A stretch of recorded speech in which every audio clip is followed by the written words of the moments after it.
Hello again, everyone. I'm Dr. George Simon, and welcome to another edition of the new Character Matters program, the program where we talk about what I consider to be the defining issue of our time, the character crisis that we face and that must be addressed if we're to make it in this crazy, mixed up environment of ours. And today we're live for the next 45 minutes or so on the YouTube channel. And you can enter the studio and have a chat with me, ask questions if you want to do so. If you want to join the conversation, use the link that's posted on the screen here, and you'll enter the waiting room. And when we get a minute, I will add you to the session, and we can have a discussion. Now, this program is recorded and will be edited and left online. So if you don't want to be seen, you can just have a talk. I can hide the image. I can turn off your camera, and you can just chat that way. Or you can enter the chat. I see some folks have already done so. Hello to all you folks who have entered the chat. I'm glad to see that you're here. So you're welcome to you're welcome to ask any questions that you want, and I'm happy to do my best to answer them. I particularly want to talk today about all things narcissism related and all things gaslighting related, because these are the two most commonly researched topics on the internet these days. And even though there's a lot of good information out there, hopefully in part started by a conversation that we began many, many years ago, almost 30 years ago now, with the first edition of In Sheep's Clothing. Um, Even though there's a lot of good information, there's a lot of misinformation too, and inaccurate information. So we can have a conversation about that as well. So let's get started. I want to say a few things about. I want to say a few things about dysfunctional relationships and narcissism because I get so many inquiries from folks. I most often get questions related to how do I get my partner, how do I get her and or him to see what they're doing and what problems that it's causing. And I have some problems with that because therapists and relationship partners both make this same error. They assume that if the person just had higher awareness, that it would solve the problem. And that's not true.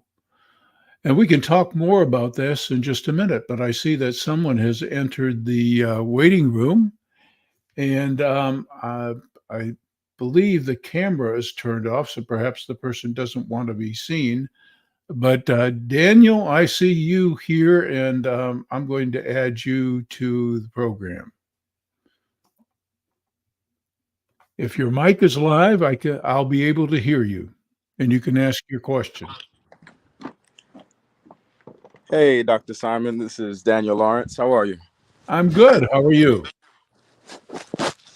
I'm great. Thanks so much for having this conversation publicly.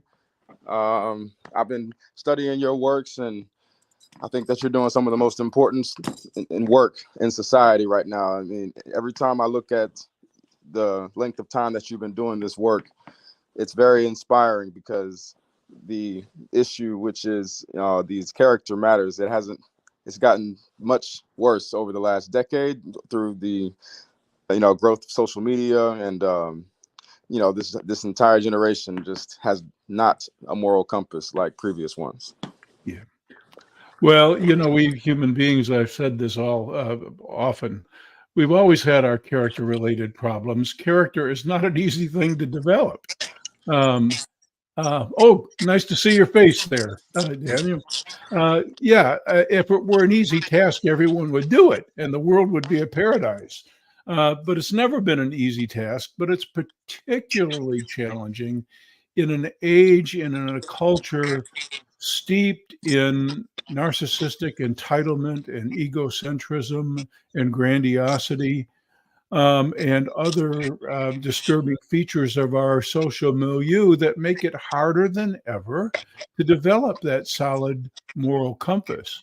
Not only that, it's not only a matter of having the moral compass, it's a matter of internalizing it, taking it in, making it a part of who you are, so that as you walk this walk that we all have to walk, you walk it with the best level of integrity that you have, with the best that you can do to make of yourself a decent person and bring good things, bring genuine love to relationships. So it's a harder task than it's ever been, but I have hope. I think that folks are finally starting to realize that we can't keep doing this anymore. And it's actually become quite silly. There's a time at which uh, childish behavior becomes almost ludicrous, you know, Absolutely.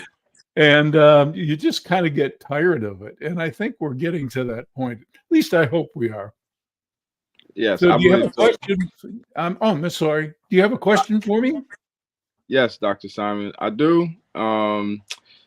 So I'm 36 years old, so I'm considered, kind of middle age, but I'm still, young.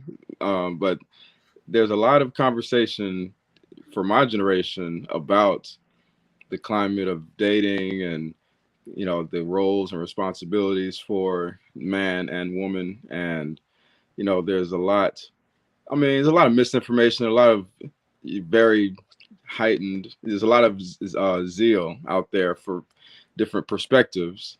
But I think my question to you is how, where it does the balance of power lie in the dynamics between the leadership of a man and the character responsibility that both genders um, are responsible for? Because you know in a healthy dynamic, obviously, the strong leadership of a man naturally inspires a good woman's um,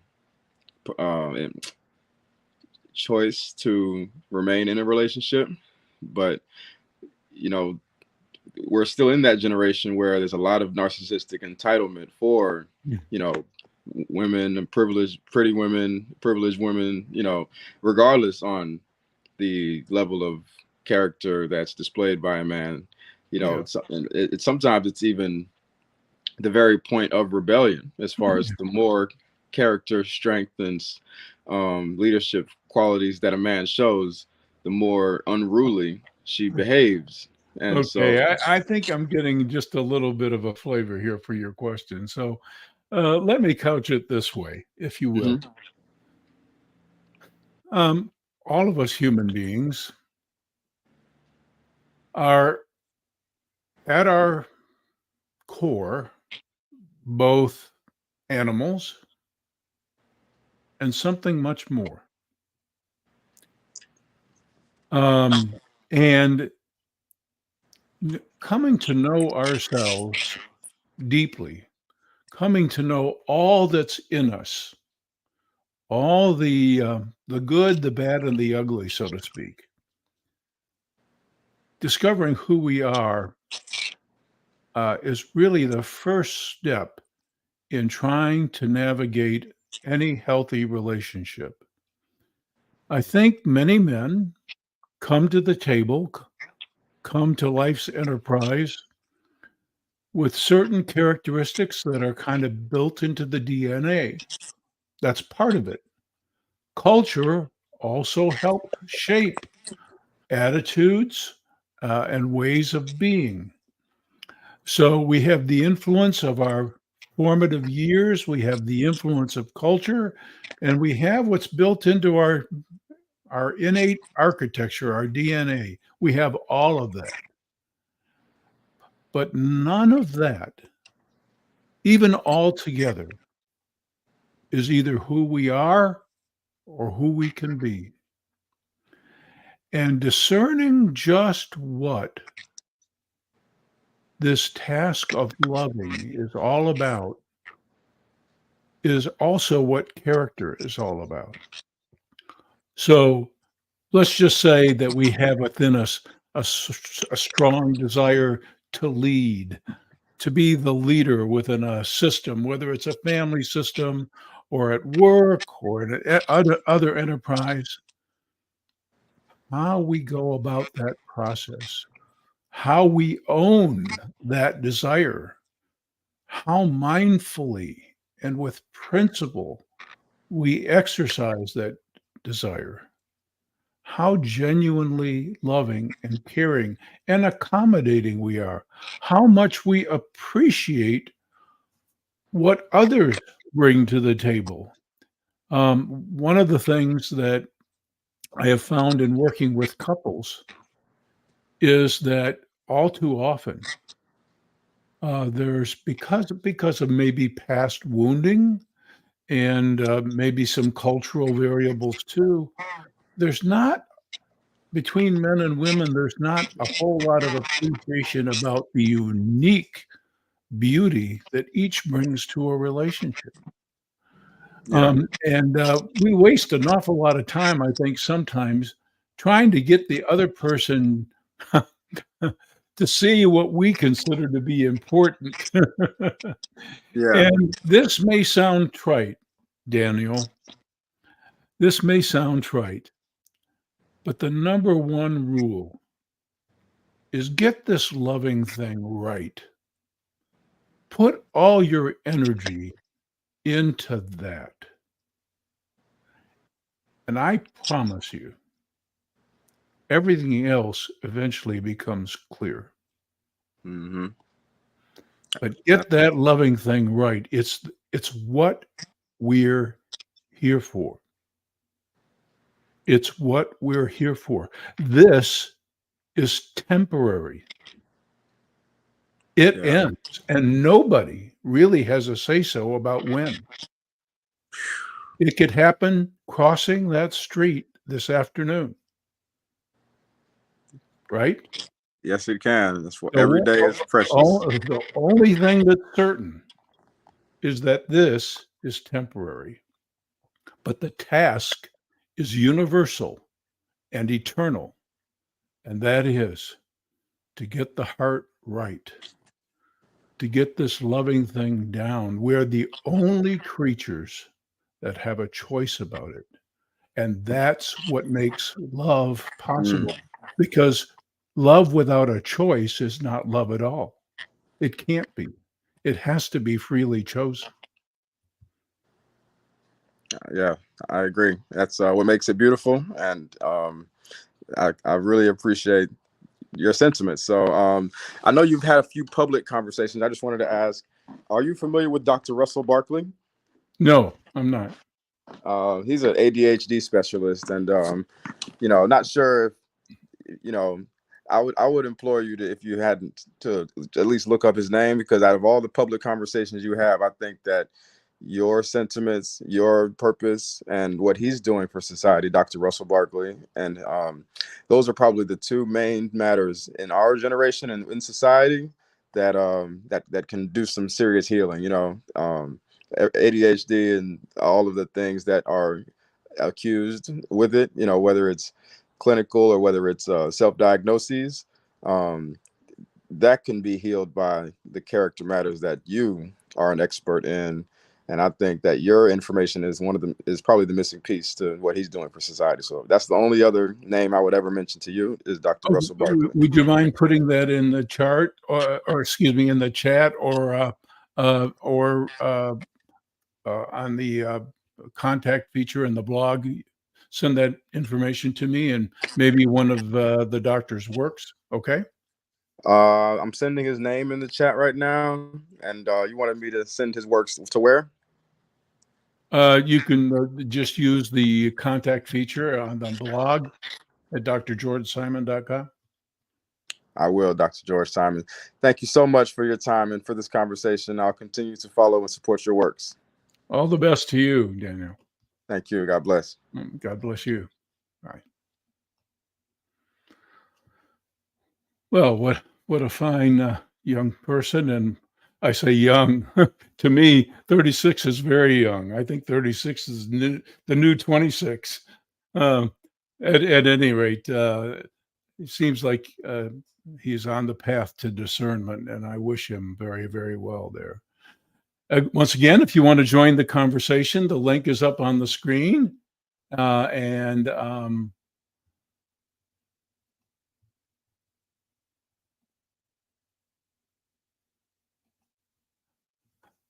I see we have a number of questions in the chat. I'm going to just look at a couple here and see if I might want to spend some time answering.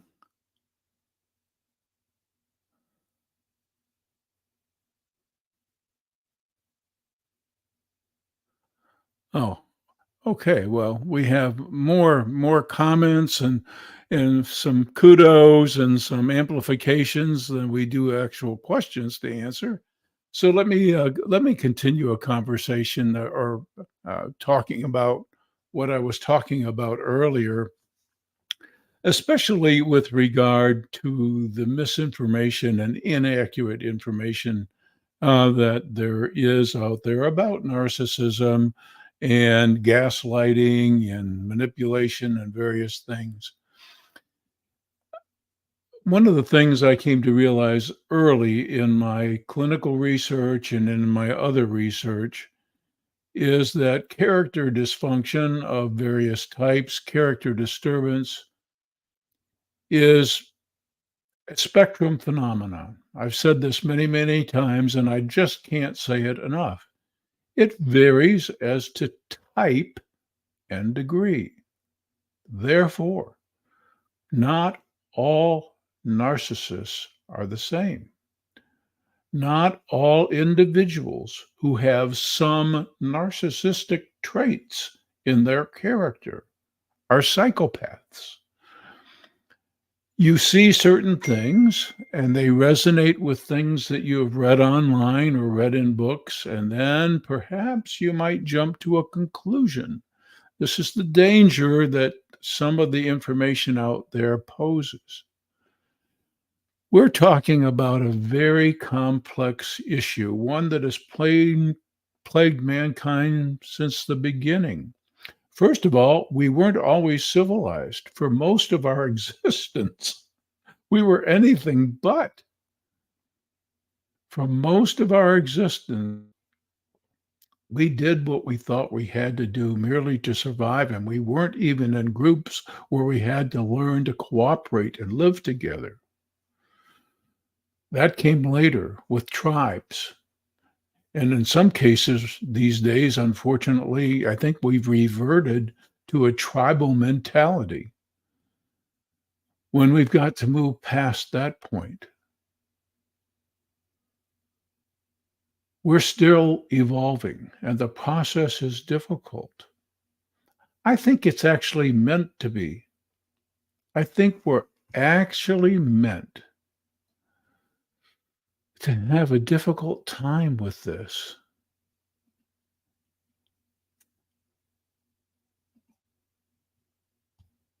I think we're supposed to take time, make effort to discern what this whole enterprise is all about, what character is all about, what a healthy, wholesome relationship looks like. I think that's all part of what it is to be having this very human experience. And as I mentioned to Daniel when he asked his question, I think the main task is learning what love is all about. It's my deepest belief, anyway. And it's an informed belief. I won't go into all the ways in which I believe I've been informed about this, but it's an informed belief. It's not just something I speculated about one day. The only thing that's certain is that this experience, for most of us, had a beginning and will have an end. It's not a permanent thing. So all the values, all the ways that the world basically kind of trains us to behave and trains us to value the things it trains us to value. In the big scheme of things, when you just really look at those things, whether it be material possessions or wealth or power, all those things that the world tells us are absolutely essential to our survival and well-being, once you embrace the bigger picture, none of that makes any sense anymore at all. That's one of the reasons why I wrote my most recent book, Essentials for the Journey. In my book, Character Disturbance, I outlined what I call the 10 Commandments of Character, the most essential life lessons that a person not only has to learn, but take deeply to heart in order to forge a really solid character of integrity. And for years, people asked me to expand on those principles. And in the early writing of Essentials for the Journey, I focused primarily on that. But what I really wanted to do in Essentials for the Journey is help awaken as many folks to this wonder that we call life and its real purpose and our true destiny, and how we might go about getting where we're destined to go, and in the process, make this world a better place. It's the process that counts. One less character disturbed person in the world makes the world a better place automatically, because there's one less character dysfunction person in the world.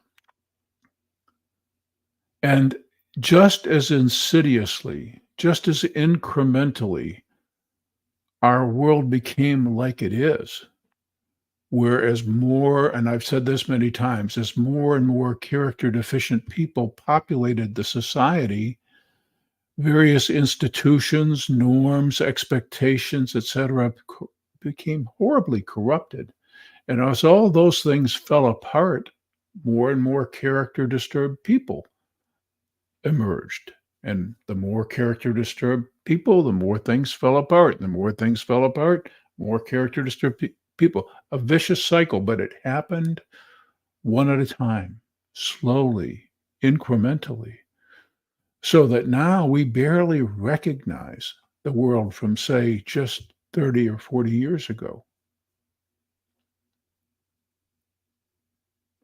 And so that's how the world has to change, one heart at a time, beginning with our own. That's where we have power. And it's infectious too.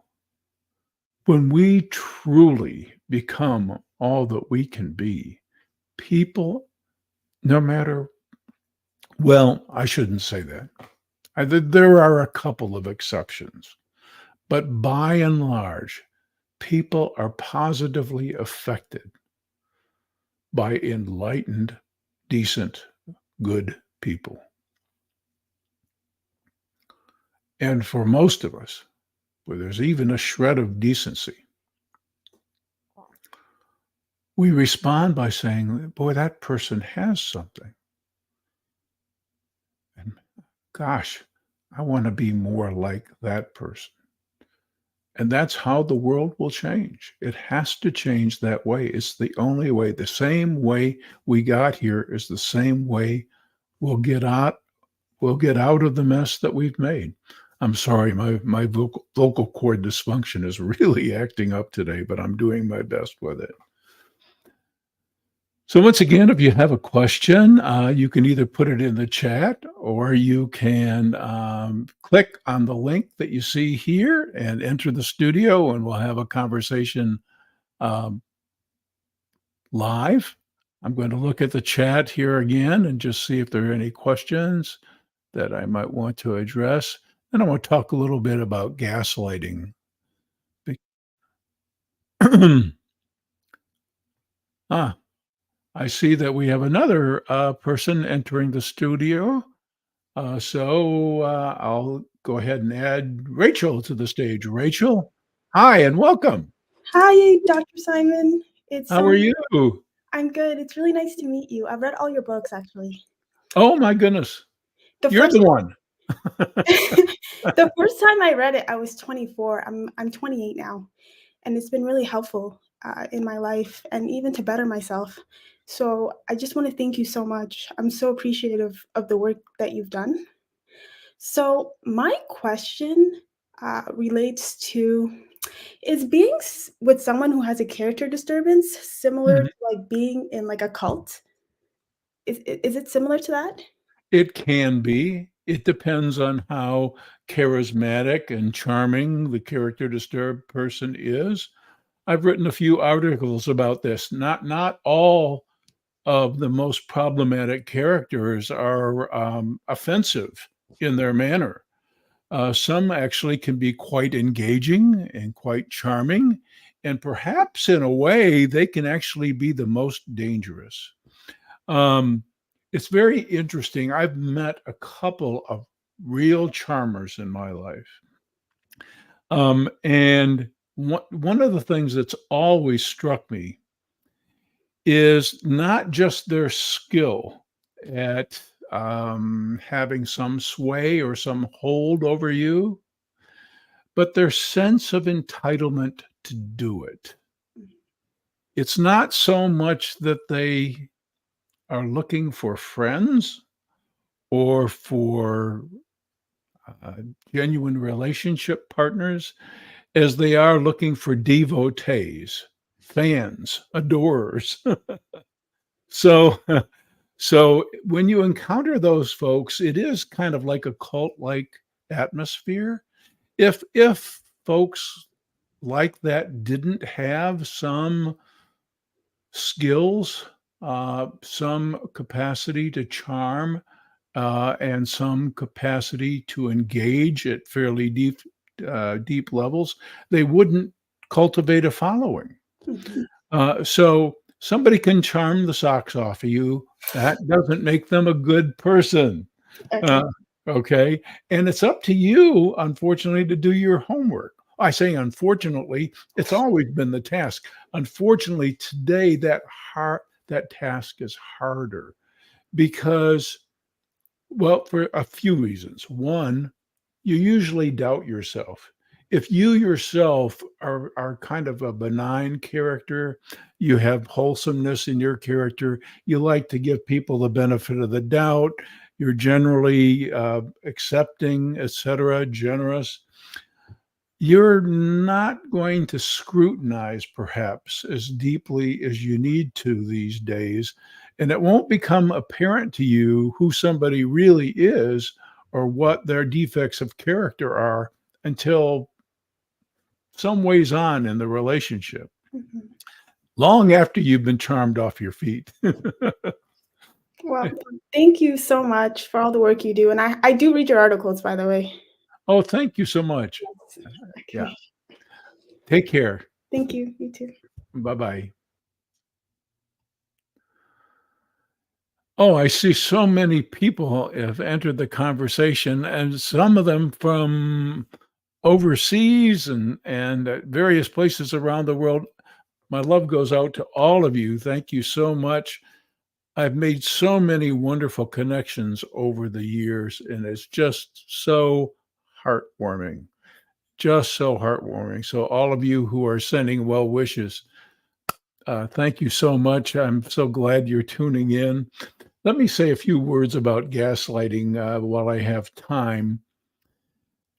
When I was inspired to write my first book, it was about 32 or 34 years ago that I started doing the research. And I started witnessing something in my counseling encounters with folks who were in troubled relationships with someone who I have since later labeled a covert aggressive personality, someone who knows how to look good on the outside, but is not really all that good on the inside, and who uses various tactics to subtly get their way, manipulate their partner. And these folks were universally describing to me this syndrome that we didn't have a commonly accepted name for back then. Um, some folks who were not that well known and had not written best-selling books may have been using the term, but it was not commonly accepted. But the syndrome was the same. The syndrome was that the person felt crazy because their gut kept telling them that there's something not right with their relationship partner. They would call them out on a behavior that was clearly inappropriate. And yet that person would respond in a way, say some things, do some things that made them feel like the bad person or the crazy one. This crazy making behavior I described in the opening paragraphs of my book, In Sheep's Clothing, about 4 or 5 years later when it was first published. And I have to tell you that within weeks, all holy heck was breaking loose all over the place because clearly some people, a lot of people, all around the country, all around the world actually, were experiencing this phenomenon that we commonly now call gaslighting. And I also came across the things that enhance this gaslighting effect. Like when somebody is making that uh, excuse, that lame excuse for a problem behavior, but doing it with apparent conviction, with intensity, when they're placing the blame on you for something that they did that actually victimized you, but making you out to be the uh, the no good person and themselves out to be the victim, reversing the whole roles and trying to get you to buy that, but doing so with apparent conviction and intensity, basically saying to you, no, no, no, you think that is reality, but this is reality. This is the truth, knowing full well that they're misrepresenting things. This creates the effect that we call gaslighting. The intent is to instill doubt. And the intent is also to get you to eventually back down so that they win, so that they get what they want, so that you concede, so that you throw in the towel. It's as really as simple as that. I see we have someone else who's entered the waiting room. So I'll go ahead and welcome. Is it Jamie? Yes. Hi, Jamie. Hi. Welcome. Oh my gosh. I'm a huge fan of yours, and your books helped me get through a very difficult time with my former spouse. And I was even recommending your book last night in a meeting that I was in. I don't know if you saw any of the comments I put into the chat. Well, thank you. I appreciate that. Like, I get comments from AA groups, from Al-Anon groups, from recovery groups of various types, CODA groups, etc., saying that my books are in the library. They're recommended by folks. So I yeah. appreciate that. Oh, my pleasure. It helps so many people. I have I don't know exactly how to ask this question. It's a very big situation that came to my door. Kind of local. It hits the local food system, and there's one individual who had somewhat taken over a nonprofit in my town, and has another, and she is now infiltrating things. There's been federal dollars that have been dispersed from the state to for BIPOC farmers that has been disappeared. Mhm.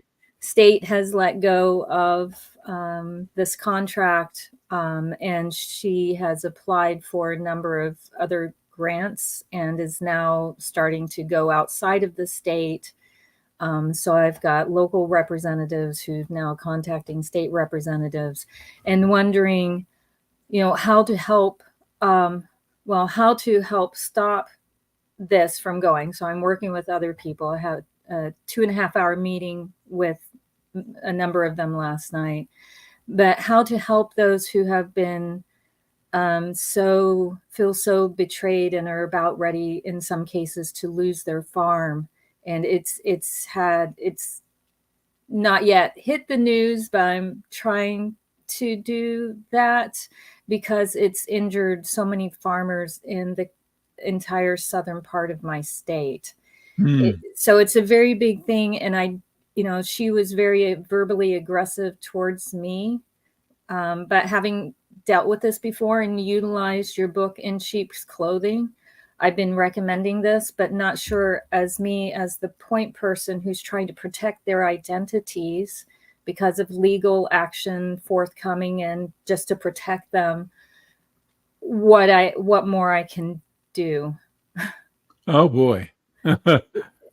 It's really hard to give specific advice, but it seems like you're already on a right path. You're trying to conscientiously help who needs to be helped without doing further injury or without doing something that might jeopardize justice. And all I can say is keep on that track. Now, here's the most important thing, and this sometimes seems trite, but I emphasize this in my book In Sheep's Clothing. In order to get stronger, in order to get more resolute, and in order to have proper behaviors become more automatic so that you move on to the next step or the next stage of your character growth, we all need reinforcement. And nobody's going to do it for us when we're adults.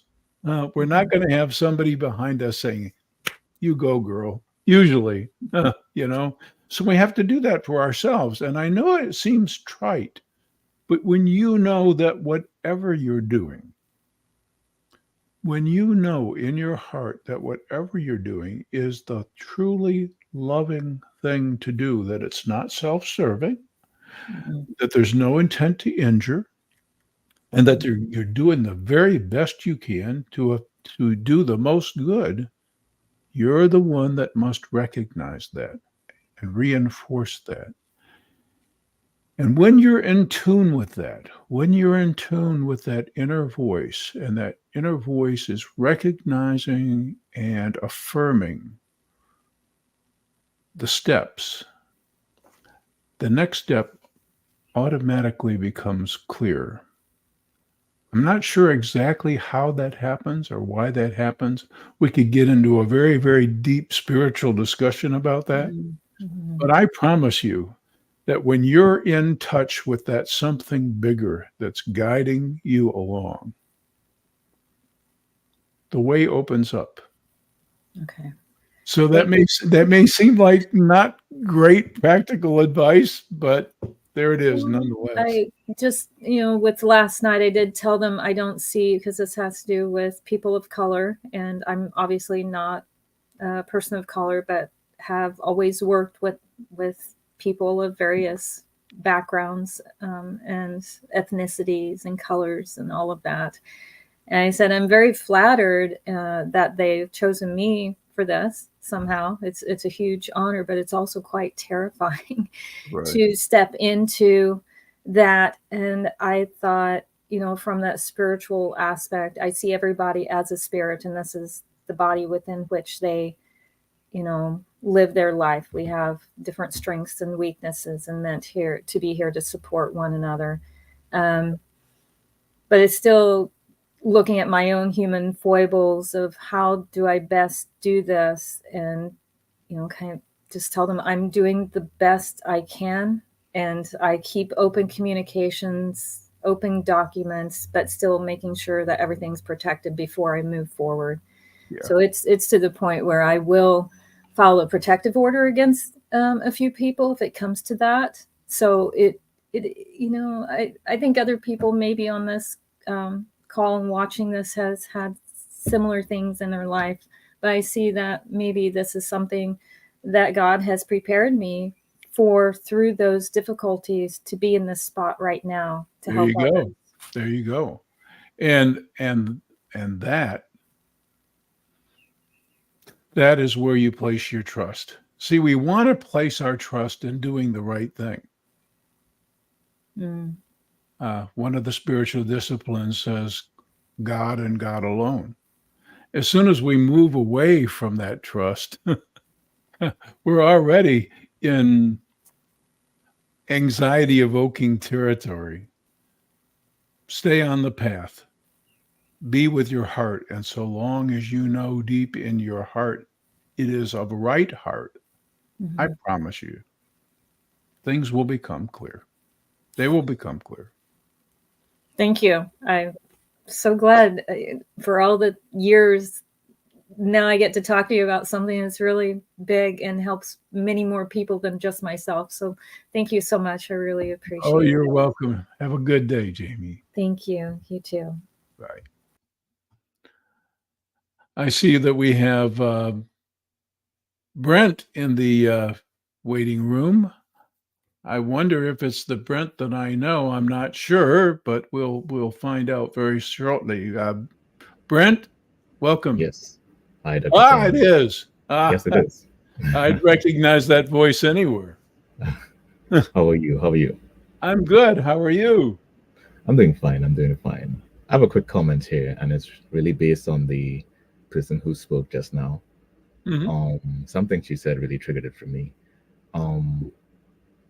She said that basically, there are a lot of grants available, and there's financial incentives available for various purposes. But unfortunately, and of course, the theme of your work is, character disturbance and society struggling with this. But unfortunately, these grants and incentives are available to said people, character disturbed people. So it's an incentive. Yeah. And that's what came out of the she Yeah. wasn't talking about that, but it really Yeah. came out to me just now. Right. So what we And if you go ahead. don't mind, Brent, let me amplify on that just a little bit, because this is something I've talked about in just about every show, every program on the internet, in the opening monologue. You can trace all of the problems we're having, whether they be financial problems, worldwide economic issues, social issues, conflicts. You can trace all of it to the character issues that we all struggle with and have since the dawn of time. And character is the only answer. And we have so many different opportunities to develop character, but it doesn't come naturally. The bigger problem, though, that we're facing right now is that there are very few structures left in our world that help the process along, that encourage character, that reinforce it. Instead, we have a cultural climate that makes it all too easy for us to be our worst selves. And so that has to change. We're not going to fix any of this overnight. We're not going, and we have to be content with that. One thing I wanted to say to Jamie earlier is that when we do the loving thing, when we know in our heart that we have done what we can, we're not in charge of the outcome. And we can't say that just because not every good thing that we wanted to happen happened, we can't say that we didn't do something wonderful. We did. We did. The rest is not in our hands, but it has to start somewhere. And it starts with each one of us as an individual deciding, like I call this program's title, deciding that character matters after all, and that it matters more than anything, and discerning just exactly what that means. And as I mentioned in Essentials for the Journey, ultimately, I think it means learning how to be a real lover, learning what it's really all about. That's what we're capable of, but it has to come by choice, by hard choice.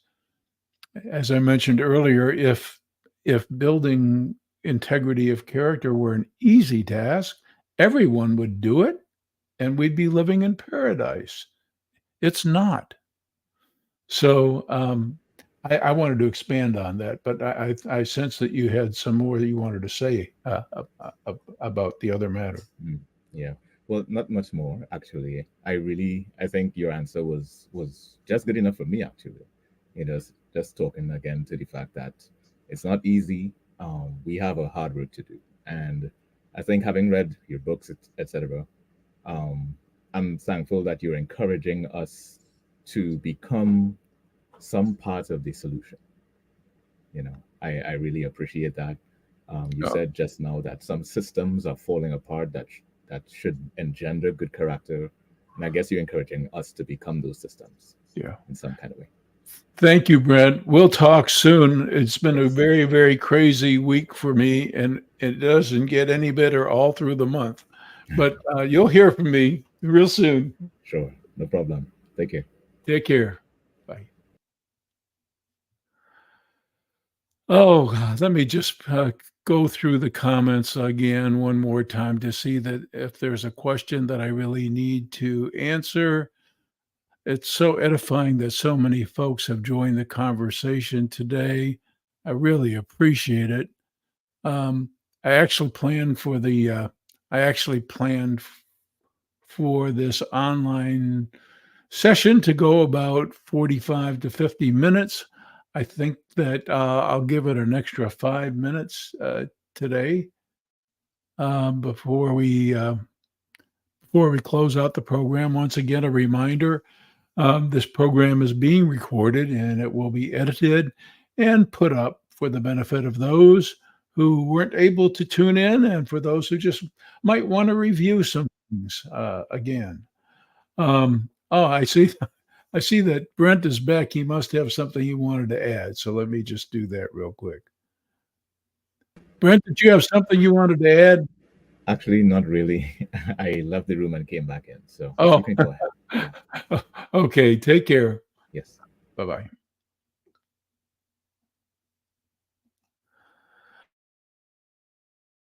All right. So we have a few minutes left. Anybody would like to enter the studio and have a conversation or ask a question is welcome to. Let me say one more thing about gaslighting.